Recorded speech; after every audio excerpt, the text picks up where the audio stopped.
നവമലയാളികൾക്ക് അത്രയൊന്നും പരിചിതമല്ലാത്ത തരം അഭിമാനബോധത്തിന്റെ പേരാണ് ശ്രീകുമാരൻ തമ്പി എന്നത്. നെറ്റിയിൽ അറിവിന്റെ തൊടുകുറി ചാർത്തിയ ആ അഭിമാനബോധത്തെ നവമലയാളം അഹങ്കാരത്തിന്റെ ആൾരൂപമായി അടയാളപ്പെടുത്തി. തീവ്ര മതേതരവാദികൾ അദ്ദേഹത്തെ വർഗീയവാദിയായി ചിത്രീകരിക്കാൻ ശ്രദ്ധിച്ചു. ഒരു ശരാശരി കേരളീയ പുരോഗമന ബുദ്ധന് വേണ്ട അടിസ്ഥാന ഗുണങ്ങളായിട്ടുള്ള വിധേയത്വ ബുദ്ധി, ആശ്രിതഭാവം, പാദസേവാസക്തി എന്നിവ ശ്രീകുമാരൻ തമ്പിയിൽ തീരെ ഉണ്ടായിരുന്നില്ല. അവയുടെ അഭാവം പേർന്നതിനാൽ അദ്ദേഹത്തെ അപരിഷ്കൃതനായി അങ്ങനെ ഗണിക്കാൻ മാത്രമേ പ്രബുദ്ധ കേരളത്തിന് സാധിച്ചുള്ളൂ. അത് അവരുടെ നിവൃത്തികേട്. കമ്മ്യൂണിസ്റ്റ് പ്രത്യയശാസ്ത്രത്തിന് ഉതകുന്ന നിലയിൽ സ്വന്തം സർഗസിദ്ധി ദുർവ്യയം ചെയ്യാൻ കൂട്ടാക്കാത്തതുകൊണ്ട് പ്രബുദ്ധ കേരളത്തിൽ ശ്രീകുമാരൻ തമ്പി അത്രയൊന്നും ആഘോഷിക്കപ്പെട്ടുമില്ല. അതുകൊണ്ട് തന്നെ അർഹിക്കുന്ന നിലയിൽ ആദരിക്കാനും മലയാളത്തിന് പറ്റാതെ പോയി.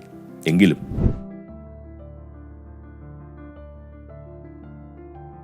നമ്മുടെ കേരള സാഹിത്യ അക്കാദമി ആ മനുഷ്യന്റെ പ്രതിഭയോട് ബഹുമാനം പുലർത്താനുള്ള സന്മനസ് കാണിച്ചുവെന്നാണ് പോങ്ങന്റെ ഒരു മനസ്സിലാക്കൽ. കേരള സാഹിത്യ അക്കാദമിക്ക് 10 വയസ്സുള്ളപ്പോൾ മുതൽ മലയാള ഭാഷയിൽ സാഹിത്യ പ്രവർത്തനം നടത്തുന്ന ആളാണ് ശ്രീകുമാരൻ തമ്പി.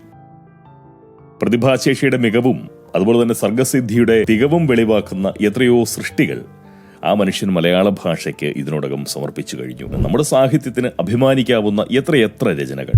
എന്നാൽ ഇന്നുവരെ കേരള സാഹിത്യ അക്കാദമിയുടെ ഒരു പുരസ്കാരം നൽകി ആദരിച്ചുകൊണ്ട് ശ്രീകുമാരൻ തമ്പിയെ അപമാനിക്കാൻ ആ സ്ഥാപനം ഇതുവരെ തയ്യാറായിട്ടില്ല. അതേസമയം ഇപ്പോൾ കേരള സാഹിത്യ അക്കാദമിയുടെ പ്രസിഡന്റായി ഉപജീവിച്ചും സാഹിത്യത്തെ നാറ്റിച്ചും കഴിയുന്ന കവി എച്ചിലാനന്ദനെ ഓടിച്ചിട്ട് പിടിച്ച് ഈ അക്കാദമി ഒരു 4 or 5 തവണയോ മറ്റോ ആണ് സമൂലം പുരസ്കരിച്ച് അവശനാക്കി വിട്ടത്. അതാണ് തിരിച്ചറിവ്. ആരെയാണ് അവഗണിച്ച് ആദരിക്കേണ്ടതെന്നും ആരെയാണ് അംഗീകരിച്ച് അവഹേളിക്കേണ്ടതെന്നും നമ്മുടെ അക്കാദമിക്ക് വളരെ നന്നായിട്ട് അറിയാം. കേരള സാഹിത്യ അക്കാദമിയോട് ബഹുമാനം പുലർത്താൻ പോങ്ങനെ പ്രേരിപ്പിക്കുന്ന കാരണവും തീർച്ചയായും അക്കാദമിയുടെ ആ തിരിച്ചറിവ് തന്നെയാണ്.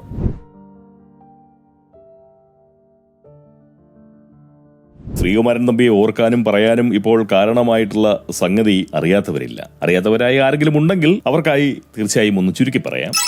വിജയം നയിക്കുന്ന സർക്കാരിന് ഒരു ദേശീയ ഗാനം വേണം. എന്നുവെച്ചാൽ ലോകാവസാനം വരെ നവകേരളം ഭരിക്കാൻ പോകുന്ന വിജയരാജവംശ ചക്രവർത്തിമാർക്ക് എക്കാലവും പാടി നടക്കാനായി ഒരു ഔദ്യോഗിക ഗാനം. അതിനായി കേരള സാഹിത്യ അക്കാദമിയുടെ സെക്രട്ടറി ശ്രീകുമാരൻ തമ്പിയെ ക്ഷണിച്ചു. അദ്ദേഹത്തിന്റെ ക്ഷണം ആദ്യം നിരസിച്ചെങ്കിലും സെക്രട്ടറിക്ക് പിന്നാലെ പ്രസിഡന്റ് കൂടി വിളിച്ച് അദ്ദേഹത്തെ നിർബന്ധിച്ചു.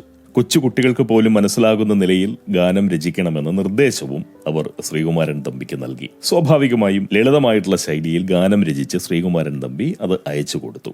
ഉടൻ തന്നെ കേരള സാഹിത്യ അക്കാദമി സെക്രട്ടറിയുടെ മറുപടി ശ്രീകുമാരൻ തമ്പിക്ക് ലഭിച്ചു. ആ മറുപടി ഇതായിരുന്നു: എനിക്ക് തൃപ്തിയായില്ല, എങ്കിൽ തന്നെ ഒഴിവാക്കാൻ വിനയപുരസ്സരം ശ്രീകുമാരൻ തമ്പി അഭ്യർത്ഥിക്കുന്നു. ഉടൻ തന്നെ അക്കാദമി പ്രസിഡന്റ് ശ്രീകുമാരൻ തമ്പിക്ക് വലിയ നിലയിൽ പ്രോത്സാഹനം ചൊരിഞ്ഞുകൊണ്ട് പ്രചോദനം പകർന്നു. താങ്കൾക്ക് എഴുതാൻ കഴിയും, പല്ലവി മാത്രം മാറ്റിയാൽ മതി, പാട്ടിന്റെ 2ാം ഭാഗം വളരെ മനോഹരമാണ്. ഇങ്ങനെയാണ് പ്രസിഡന്റിന്റെ പ്രോത്സാഹനം. എന്തായാലും അതനുസരിച്ചിട്ടുള്ള മാറ്റവും വരുത്തിക്കൊണ്ട് ശ്രീകുമാരൻ തമ്പി ആ ഗാനം അവർക്ക് വീണ്ടും അയച്ചു കൊടുത്തു. അതിന് മറുപടിയായി നന്ദി എന്നൊരു വാക്കു മാത്രം അദ്ദേഹത്തിന് സാഹിത്യ അക്കാദമിയുടേതായി ലഭിച്ചു. എന്നാൽ ആ ഗാനം സ്വീകരിച്ചോ അതോ നിരാകരിച്ചോ എന്ന കാര്യം അറിയിച്ചുമില്ല. ഒരാഴ്ച കഴിഞ്ഞപ്പോൾ ശ്രീകുമാരൻ തമ്പി കാണുന്നത് ഒരു പരസ്യമാണ്. സാഹിത്യ അക്കാദമി കവികളിൽ നിന്നും കേരള ഗാനം ക്ഷണിക്കുന്നു. ഇതായിരുന്നു ആ പരസ്യത്തിന്റെ ഉള്ളടക്കം. കഴിഞ്ഞ 6 പതിറ്റാണ്ട് കാലമായി സാഹിത്യ രംഗത്ത് സജീവമായി പ്രവർത്തിച്ചു വരുന്ന അത്രയും തലമുതിർന്ന ഒരു പ്രതിഭാധനനോട് ഇങ്ങനെ ആയിരുന്നില്ല കേരള സാഹിത്യ അക്കാദമി പെരുമാറേണ്ടത്. പോങ്ങൻ അങ്ങനെയാണ് തോന്നിയത്. ശ്രീകുമാരൻ തമ്പിയെ അവഹേളിക്കുന്ന പണിയായി അത് മാറിയെന്നും ഈ പോങ്ങന് തോന്നിപ്പോയി. എന്നാൽ അപ്പോഴും എന്നെ അതിശയിപ്പിച്ചത് മറ്റൊന്നാണ്. ഈ കേരള ഗാനം ആദ്യം കണ്ടപാടെ എനിക്ക് തൃപ്തിയായില്ല എന്നറിയിച്ചിട്ടുള്ള സെക്രട്ടറിയുടെ ആ മറുപടി. അതാണ് എന്നിൽ കൗതുകമുണർത്തിയത്. ശ്രീകുമാരൻ തമ്പിയുടെ ഒരു സർഗസൃഷ്ടി അതൃപ്തി നൽകണമെങ്കിൽ എത്രയോ ഉന്നതമായ ആസ്വാദന സിദ്ധിയും സാഹിത്യ പരിജ്ഞാനവും ഒരുവനിൽ ഉണ്ടാവണം. അതായിരുന്നു എന്റെ ചിന്ത. അതുകൊണ്ട് ഞാൻ കേരള സാഹിത്യ അക്കാദമിയുടെ നിലവിലെ നായകരെ ഒന്ന് പരതി നോക്കി. ഒരു CP അബൂബക്കറാണ് സെക്രട്ടറി. സത്യമായും സെക്രട്ടറി ആവാൻ തക്ക സാഹിത്യ ഗുണമുള്ള ഒരു അബൂബക്കറെ എന്റെ വായനാ പരിസരത്തെങ്ങും ഞാൻ കണ്ടിട്ടില്ല. അതുകൊണ്ട് ആളെ ഒന്ന് ഗൂഗിൾ ചെയ്തു. ഗൂഗിളിനും അത്ര പിടിയില്ല. ഒടുക്കം ആളെക്കുറിച്ച് അത്യാവശ്യം വേണ്ട അറിവ് പോകാൻ ഉണ്ടാക്കിയെടുത്തു. ചിന്ത, ദേശാഭിമാനി എന്നിവയുടെ പത്രാധിപരായിരുന്നു ഈ അബൂബക്കർ. പഠനകാലത്ത് SFIയുടെ സംസ്ഥാന നേതാവായി പ്രവർത്തിച്ചിട്ടുണ്ട്. ബ്രണ്ണൻ കോളേജിൽ പഠിക്കാൻ ചെന്ന കുട്ടികളെ പാഠം പഠിപ്പിച്ചു വിട്ടിട്ടുമുണ്ട് ഈ അബൂബക്കർ. സാഹിത്യവുമായി അദ്ദേഹത്തിനുള്ള ബന്ധം എന്താണെന്ന് ചോദിച്ചാൽ ധാരാളം വിവർത്തനങ്ങൾ അദ്ദേഹം തയ്യാറാക്കിയിട്ടുണ്ട്. അതുപോലെ തന്നെ 2 നോവലുകളും 9ഓളം കവിതകളും സ്വന്തം നിലയിൽ എഴുതിയെന്ന് ചരിത്രം പറയുന്നുണ്ടെങ്കിലും കവിയേക്കാൾ താനൊരു രാഷ്ട്രീയക്കാരനാണെന്ന് സ്വയം അവകാശപ്പെടുന്ന ആളുമാണ് ഈ അബൂബക്കർ. കവിത എഴുതുമെങ്കിലും പാട്ടുമായി അല്ലെങ്കിൽ സംഗീതവുമായി യാതൊരു ബന്ധവും തനിക്കില്ലെന്ന് അങ്ങനെ സമ്മതിക്കുന്നുണ്ട് കേരള സാഹിത്യ അക്കാദമിയുടെ സെക്രട്ടറി കൂടിയായിട്ടുള്ള ഈ അബൂബക്കർ. അല്ലെങ്കിൽ അങ്ങനെ സമ്മതിക്കാനുള്ള സത്യസന്ധത അദ്ദേഹം കാണിച്ചു എന്നുള്ളതാണ് പറയേണ്ടത്. പോങ്ങൻ പറഞ്ഞു വന്നത് ഇതാണ്: ഇങ്ങനെയെല്ലാമുള്ള അബൂബക്കറിന് ഈ ശ്രീകുമാരൻ തമ്പി രചിച്ച കേരളഗാനം എങ്ങാനും തൃപ്തി നൽകിയിരുന്നുവെങ്കിലോ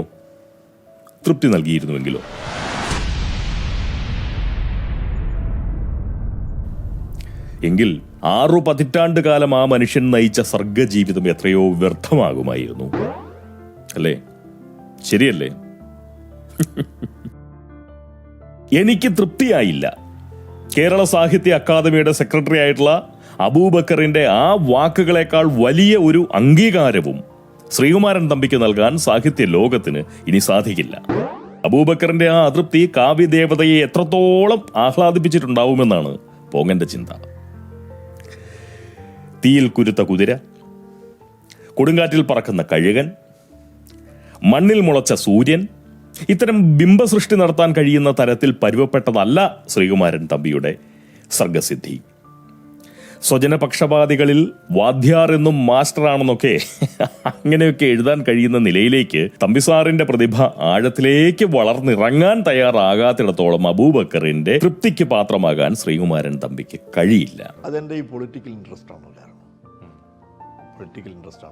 ശ്രീകുമാരൻ തമ്പിയെ മനസ്സറിഞ്ഞ് ബഹുമാനിക്കുന്ന ഒരു വ്യക്തി എന്ന നിലയിൽ പോങ്ങന് ഒരേ ഒരു ആഗ്രഹമേ ഉള്ളൂ: അബൂബക്കറിനെ എന്നും അതൃപ്തനായി നിലനിർത്താൻ കഴിയുന്ന വിധത്തിൽ അങ്ങയുടെ സർഗമാഹാത്മ്യം എക്കാലവും ഉന്നതിയിൽ തന്നെ വിളങ്ങട്ടെ. പാട്ടില് പ്രധാനമായിട്ട് അതില് വളരെ സാധാരണമായിട്ട് കേരളത്തെ പറ്റി പറയുന്ന ഒരുപാട് നമ്മൾ ക്ലീഷേ എന്ന് പറയുന്ന വളരെ പഴകിയ ആ രീതിയിലുള്ള പ്രയോഗങ്ങളാണ് പ്രധാനമായിട്ടും ഉണ്ടായിരുന്നത്. പിന്നെ അതിന് ചില കാര്യങ്ങളിലുള്ള ഊന്നൽ നമ്മൾ ആവശ്യപ്പെട്ടിരുന്നു. കവി എന്ന വിളിക്ക് നിർനാണം ഇരപ്പെട്ടുകൊണ്ട് അക്ഷരജ്ഞാനത്തെ വ്യഭിചരിച്ച് കഴിയുന്ന എച്ചിലാനന്ദൻ ശ്രീകുമാരൻ തമ്പി രചിച്ച ഗാനത്തെ വിശേഷിപ്പിക്കാൻ കൂട്ടുപിടിച്ചത് ക്ലീഷേ എന്ന ആംഗ്ലേയ പദത്തെയാണ്. എനിക്ക് ഈ എച്ചിലാനന്ദന്റെ അഭിപ്രായത്തിൽ യാതൊരു അപാകതയും തോന്നിയില്ല. അയാളെപ്പോലൊരു ഒളോക്കോടൻ വേറെന്താണ് പറയേണ്ടത്?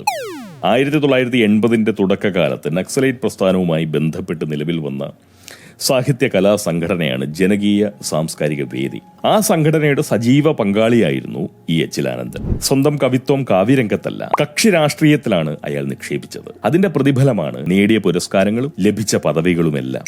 അപാരമായിട്ടുള്ള കൗശല ബുദ്ധിയും പരിമിതമായിട്ടുള്ള കാവ്യസിദ്ധിയുമുള്ള ഒരു ശ്രേഷ്ഠ പ്രബുദ്ധൻ മാത്രമാണ് ഈ എച്ചിലാനന്ദൻ.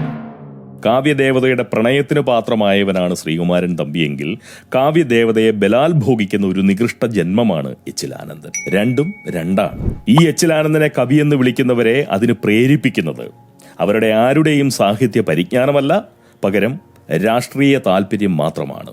സംഗീതത്തിന്റെ മാറ്റി നിർണ്ണയിക്കാൻ വേണ്ട ഏറ്റവും പ്രാഥമികമായിട്ടുള്ള യോഗ്യത കേൾവിശക്തിയാണ്. കുറഞ്ഞത് കേൾവിശക്തിയെങ്കിലും വേണം. ജന്മനാ ബധിരനായ ഒരുവന്റെ അതൃപ്തി ബീഥോവന്റെ സംഗീതം പുലർത്തുന്ന ഔന്നത്യത്തെ ഒരു നിലയ്ക്കും ബാധിക്കില്ലല്ലോ. ബാധിക്കുമോ? ഒരിക്കലുമില്ല. പിൽക്കാലത്ത് ബധിരനായി തീർന്നെങ്കിലും ബീഥോവനെ വിലയിരുത്താൻ ജന്മനാ ബധിരനായ ഒരുവന് ഒരിക്കലും സാധിക്കില്ല. അതുപോലെ ഒരാൾ പേറുന്ന ബധിരത ബീഥോവന്റെ മഹത്വത്തിന്റെ പങ്കുപറ്റാൻ അയാളെ അർഹനാക്കുന്നുമില്ല. അതായത് ശ്രീകുമാരൻ തമ്പിയെ കവിയായി കാണുന്നവർക്ക് എച്ചിലാനന്ദനെ അങ്ങനെ കാണാൻ കഴിയില്ലെന്ന്. അല്ലെങ്കിൽ ശ്രീകുമാരൻ തമ്പിക്കൊപ്പം കവി എന്ന വിളിക്കിരപ്പെട്ടുകൊണ്ട് കഴിയുന്നവനാണ് എച്ചിലാനന്ദൻ എന്ന് പറഞ്ഞുകൊണ്ട് ശ്രീകുമാരൻ തമ്പിയുടെ മഹത്വം എച്ചിലാനന്ദൻ അവകാശപ്പെടാൻ കഴിയുമോ? ഒരിക്കലുമില്ല. പിന്നെ എന്താണ് ഈ എച്ചിലാനന്ദൻ എന്ന് ചോദിച്ചാൽ പോങ്ങന്റെ കണ്ണിൽ തീർച്ചയായും അയാൾ ക്ലീഷയുടെ ഒരു ആൾരൂപമാണ്. ഈ ക്ലീഷ എന്നാൽ ആവർത്തിച്ച് വിരസമായ ഒന്നെന്നാണല്ലോ അർത്ഥം. അങ്ങനെയെങ്കിൽ അയാൾ ഒരു ക്ലീഷ തന്നെയാണ്. അതായത് ഇടതുബുദ്ധിയുള്ളവർക്കും വിഡ്ഢികൾക്കും അനുകൂലമായിട്ടുള്ള നമ്മുടെ നാട്ടിലെ സാമൂഹ്യ സാഹചര്യത്തെ സ്വാർത്ഥ ബുദ്ധിയോടെ ചൂഷണം ചെയ്തുകൊണ്ട് തന്റെ പരിമിതമായിട്ടുള്ള കഴിവുകൾക്ക് അപാരമായിട്ടുള്ള വിപണി മൂല്യമുണ്ടാക്കി ജീവിതത്തിന് അർത്ഥവും ആദരവും സമ്പാദിക്കുന്ന ആളുകൾ നൽകുന്ന ആവർത്തന വിരസത നമുക്ക് ശീലമായി കഴിഞ്ഞല്ലോ. അത്തരം ആളുകളിൽ ഒരുവൻ മാത്രമാണ് ഈ എച്ചിലാനന്ദൻ. അതുകൊണ്ട് തന്നെയാണ് അയാൾ എനിക്ക് ക്ലീഷയുടെ ഒരു ആൾരൂപം മാത്രമായി മാറുന്നതും. കേരള സാഹിത്യ അക്കാദമി എന്തുകൊണ്ട് ഇങ്ങനെയൊക്കെ ആകുന്നുവെന്ന് ചിന്തിച്ച് ആരും തന്നെ തലപുകയ്ക്കേണ്ട. ഇന്നും തീവണ്ടി എന്ന വിളിക്ക് ട്രെയിനുകൾ ഇരപ്പെടാറുണ്ട്. പണ്ടൊരു കാലത്ത് തലയിൽ തീയുമായി അത് ഓടിയിട്ടുണ്ടെന്നത് നേരാണ്. തലയിലെ തീ കെട്ടിട്ടും ആളുകളുടെ നാവിൽ നിന്നും ആ തീ അണഞ്ഞു പോയില്ല. അതുപോലെയാണ് കേരള സാഹിത്യ അക്കാദമിയുടെ കാര്യവും. തുടക്കകാലത്ത് സർഗസിദ്ധിയുള്ള സാഹിത്യകാരന്മാരാൽ നയിക്കപ്പെട്ടിട്ടുണ്ടെങ്കിലും ഇന്ന് രാഷ്ട്രീയ ബുദ്ധി മാത്രമുള്ള ശ്വാന സ്വഭാവ അഭയകേന്ദ്രം മാത്രമാണ് അത്. പൊളിറ്റിക്കൽ ഇൻട്രസ്റ്റ് ആണ് കാരണം. ആരൊക്കെയാണ് അതിന്റെ തലപ്പത്ത് നിലവിലുള്ളത്? സ്വല്പം വളച്ചുകെട്ടി പറഞ്ഞാൽ കേരളത്തിലെ പൊതുമരാമത്ത് വകുപ്പ് മന്ത്രിയുടെ ഇപ്പോഴത്തെ ഭാര്യയുടെ അമ്മയെ കെട്ടിയവനാണ് സാഹിത്യ അക്കാദമിയുടെ നിലവിലെ രക്ഷാധികാരി. സെക്രട്ടറി, ചിന്തയുടെയും ദേശാഭിമാനിയുടെയും പത്രാധിപരായിരുന്ന വ്യക്തി, അതും കവിയേക്കാൾ താനൊരു രാഷ്ട്രീയക്കാരനാണെന്ന് ഉറച്ചു വിശ്വസിക്കുന്ന ഒരു മനുഷ്യൻ. നക്സലൈറ്റ് പ്രസ്ഥാനവുമായി ബന്ധപ്പെട്ട് നിലവിൽ വന്ന സംഘടനയുടെ സജീവ പ്രവർത്തകനായി സാഹിത്യം ആരംഭിച്ച മനുഷ്യനാണ് കേരള സാഹിത്യ അക്കാദമിയുടെ പ്രസിഡന്റ്. വൈസ് പ്രസിഡന്റോ പോരാളി ഷാജിയുടെ തന്തമാരിൽ ഒരുവനായി ഫേസ്ബുക്കിൽ അന്തജീവിതം നയിക്കുന്ന ഒരു ഇടതു ചെരുവൻ കഥാകൃത്തും. കൂടുതൽ എന്തെങ്കിലും പറയണോ? നിർത്താം. ശ്രീകുമാരൻ തമ്പി സാർ അധിക്ഷേപിക്കപ്പെടുകയായിരുന്നില്ല, വലിയ നിലയിൽ അദ്ദേഹം അംഗീകരിക്കപ്പെടുകയായിരുന്നു. അതുപോലെ അബൂബക്കറിന്റെ അതൃപ്തി സാക്ഷാൽ ശ്രീകുമാരൻ തമ്പിയുടെ സർഗസിദ്ധിയെ അപാരമായ നിലയിൽ ആദരിക്കുകയായിരുന്നു. അല്ലേ? അങ്ങനെയാണ് ഈ പോങ്ങന്റെ കാഴ്ച. സ്വജനപക്ഷപാതികളുടെ മാസ്റ്ററും മണ്ണിൽ മുളച്ച സൂര്യനുമായിട്ടുള്ള മരമന്നൻ കട്ടുവാഴുന്ന ഒരു നാടിന്റെ ദേശീയ ഗാനം രചിക്കാനുള്ള പ്രാപ്തിയില്ലായ്മ അതുതന്നെയാണ് ശ്രീകുമാരൻ തമ്പിയുടെ സർഗസിദ്ധിയുടെ ഔന്നത്യം വെളിവാക്കുന്നത്. അത് ആദരണീയനായ ശ്രീകുമാരൻ തമ്പിയും അത്രയൊന്നും ആദരാർഹരല്ലാത്ത നമ്മളും ഒന്നുപോലെ മനസ്സിലാക്കണം. നിർത്തുന്നു. അടുത്ത വീഡിയോയിലൂടെ തീർച്ചയായിട്ടും വീണ്ടും കാണാം. ഇത്രയും സമയം ഇവിടെ ചെലവഴിച്ച എല്ലാ സദ്ബുദ്ധരോടും ആദരവ്. എല്ലാവർക്കും നന്മകൾ.